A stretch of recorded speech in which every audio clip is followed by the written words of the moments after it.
My name is Natasha Malk, and I am going to talk a little bit about the save and load script that I came up with, as well as a couple of the ramps that I made for the racetrack. This is my script.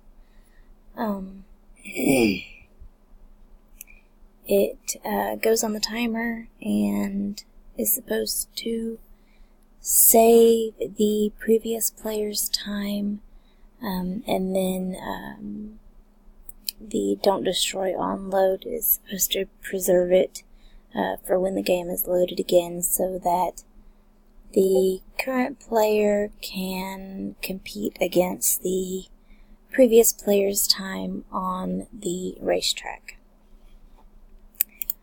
I created a timer in Unity just using a UI canvas, and I used Amanda's timer script on it, as well as my save script.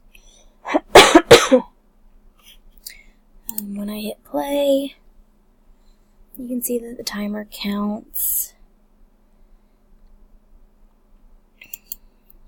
And I also,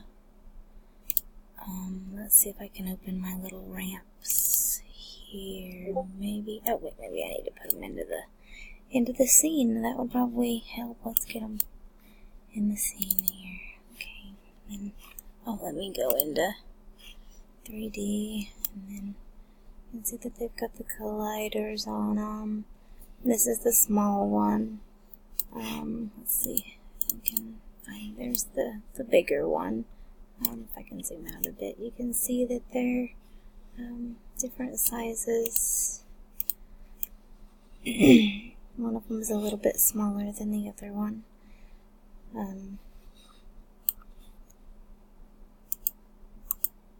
And they don't have any kind of special boosts or anything that's going to slow the motorcycle down as it drives across.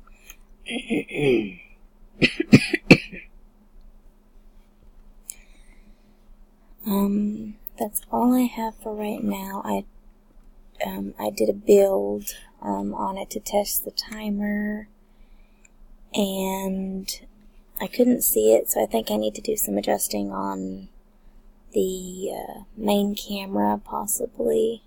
It just wasn't, it'll display the time in play mode, but it doesn't display it in my build for some reason right now, so I'm still working on that. I just wanted to go ahead and get my video recorded while all my children are asleep. So if I get a chance, I will do another recording. And that's what I have for now. I put the my art asset on my Trello, which was the I did a little camera guys that were in the game there, taken with the cameras and stuff. So yeah, that's what I have, my ramps and my script, and the timer that I made and put Amanda's script on.